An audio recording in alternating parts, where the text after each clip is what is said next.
suis Anne-Marie Dinvaux et enseignante-chercheur à l'Université d'Avignon et des Pays de Vaucluse, au sud de la France. Je m'appelle Martin Grandjean, je suis chercheur en histoire contemporaine à l'Université de Lausanne, en Suisse. Je suis aussi le porte-parole d'Humanistica, l'association francophone des humanités numériques, et c'est d'humanité numérique dont il est question dans cette formation.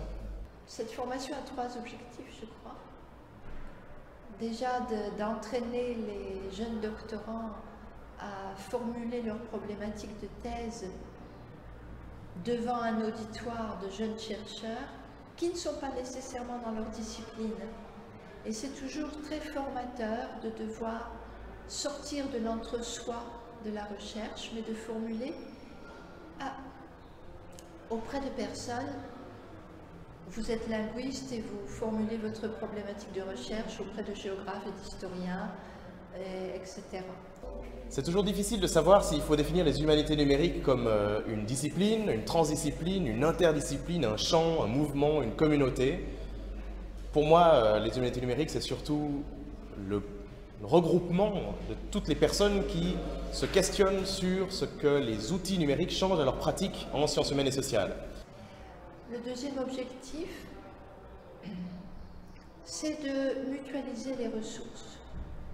C'est pas seulement de s'exprimer, mais c'est aussi de comprendre la démarche des uns et des autres et éventuellement de pouvoir se donner des informations, de partager. Et finalement, les jeunes chercheurs ont besoin de temps de partage. Et puis le troisième objectif, qui est plus directement lié à ma présence, c'est que j'apporte une méthodologie de recherche en sciences humaines et sociales. J'espère que cette formation, elle a surtout comme rôle de rendre curieux ces participants, leur donner des idées, plus que leur donner des formules magiques finalement. Le but, c'est surtout de leur montrer qu'il est possible de faire autrement avec ces outils. Autrement, c'est-à-dire pas forcément mieux, mais c'est-à-dire avec des possibilités qui leur permettront peut-être de débloquer des questions qui étaient restées jusque-là en suspens, ou alors de faire naître de nouvelles questions de recherche, puisque finalement, des fois, l'informatique pose des problèmes insoupçonnés et qui nous permettent tout d'un coup de découvrir un nouveau pan de notre recherche. Voilà, pouvoir juger les avantages et les inconvénients de ces méthodes dans le cadre de leur recherche en sciences humaines, en sciences sociales, c'est un peu le but de cette formation. Provoquer comme ça des occasions de partage et de rencontres avec des chercheurs, c'est toujours fructueux. Ce serait fructueux aussi si un collègue de l'université Cheikh Anta Diop venait à Avignon, ce serait également très fructueux. C'est le partage qui est fructueux. C'est un grand plaisir pour moi d'être invité par l'AUF pour participer à cette formation.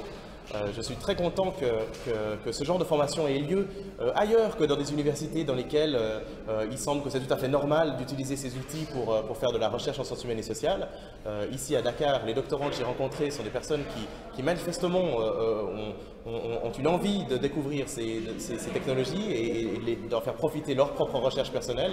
Et donc finalement, c'est vraiment toujours dans la relation personnelle avec ces gens et dans les questions qui se posent qu'on découvre voilà, qu'il y a quelque chose à faire, qu'il y a quelque chose à expérimenter et que finalement on est tous très différents avec les mêmes questions par rapport à nos recherches.